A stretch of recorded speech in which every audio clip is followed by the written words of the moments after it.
No, no, no. El pecado tiene una forma, cómo funciona correctamente en la vida de una persona. Primero se visualiza, se ve, después se maquina, después planea y al último se ejecuta. Y la historia de Acán nos enseña algo muy importante acerca de tener mucho cuidado con nuestra mirada, porque todo empezó ahí. Hay cosas que aparentemente, ¿verdad?, son tan insignificantes. Hay cosas tan pequeñas. De hecho, Jesús decía: cuidado con las pequeñas zorras, porque las pequeñas zorras echan a perder las grandes viñas. Dándonos a entender que esas cositas que parecen ser insignificantes son las cosas que más dañan la vida de una persona. Y entonces aquí es donde dice Eclesiastés, miren quién lo dice, uno de los hombres más sabios sobre la tierra, llamado Salomón: tu honorabilidad la pierdes cuando permites que ciertos hábitos pequeños echen a perder toda tu vida. Y qué importante es que nosotros podamos darle importancia aún a esas cosas pequeñas y tener mucho cuidado, ¿verdad? Porque llega a tener una trascendencia en la vida de una persona. Y en la vida de Acán todo empezó, repito, con una mirada. Todo empezó ¿dónde? Aparentemente en algo tan insignificante.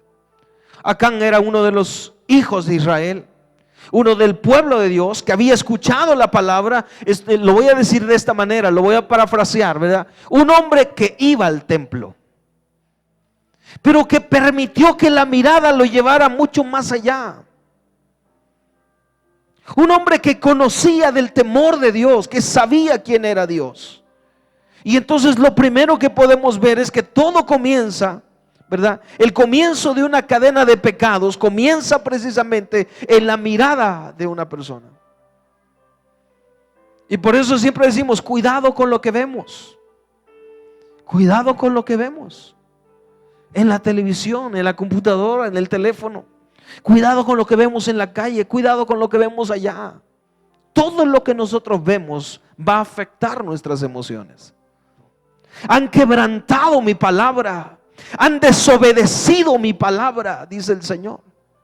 Y es que Josué, miren, un líder con un corazón recto delante de Dios. Fueron enviados estos hombres a reconocer una ciudad llamada Jai. Vayan, porque vamos a poseer la tierra. Y cuando subieron, dicen: no, hombre, es poquita gente, no, ¿qué van a hacer con nosotros? Nosotros somos un ejército poderoso. Y le dicen a Josué: ni mandes a tantos, unos 3,000, 2,000 hombres nada más. Pero cuando se levanta el pueblo de Jai, dice que ellos empiezan a perseguirlos. Y específicamente matan a 3 de ellos. Y ahí viene el pueblo de Israel huyendo ahora. Huyendo. Y entonces Josué se postra y dice: Señor, nunca hemos perdido una batalla. Nunca hemos sido derrotados de esta manera y con un pueblo tan pequeño. ¿Por qué, Señor? Y empieza a cuestionarse el por qué, Señor, estamos perdiendo. Digan conmigo: cuando pecamos, perdemos las batallas.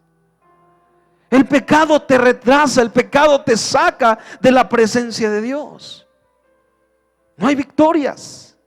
Y entonces Josué se postra y dice: pero Señor, ¿qué está pasando? Y observen, porque aquí hay algunos puntos muy importantes. Y entonces específicamente el verso 11: Israel, le dice el Señor, ¿por qué te postras así delante de mí? ¿Por qué lloras? ¿Por qué te quebrantas, Josué? Te voy a dar la razón por qué. Y en el verso 11 le dice: Israel ha pecado y aún han quebrantado mi pacto. La palabra quebrantamiento de pacto significa han sido desleales. Una persona desleal es una persona que rompe pactos. Una persona infiel es una persona que no va a permanecer ahí. Y entonces han tomado algo que no debían tomar. ¿Y qué fue lo que tomaron? Un manto babilónico. Y observen, traicionó a Acán la causa por la cual Dios los había enviado. No tomen nada de acá. De Jai, perdón. No tomen nada de ahí. Pero resulta que Acán desobedece. Quebrantaron el pacto. El pecado quebranta el pacto de Dios. El pecado nos saca de la presencia de Dios. Y ya no somos más fieles.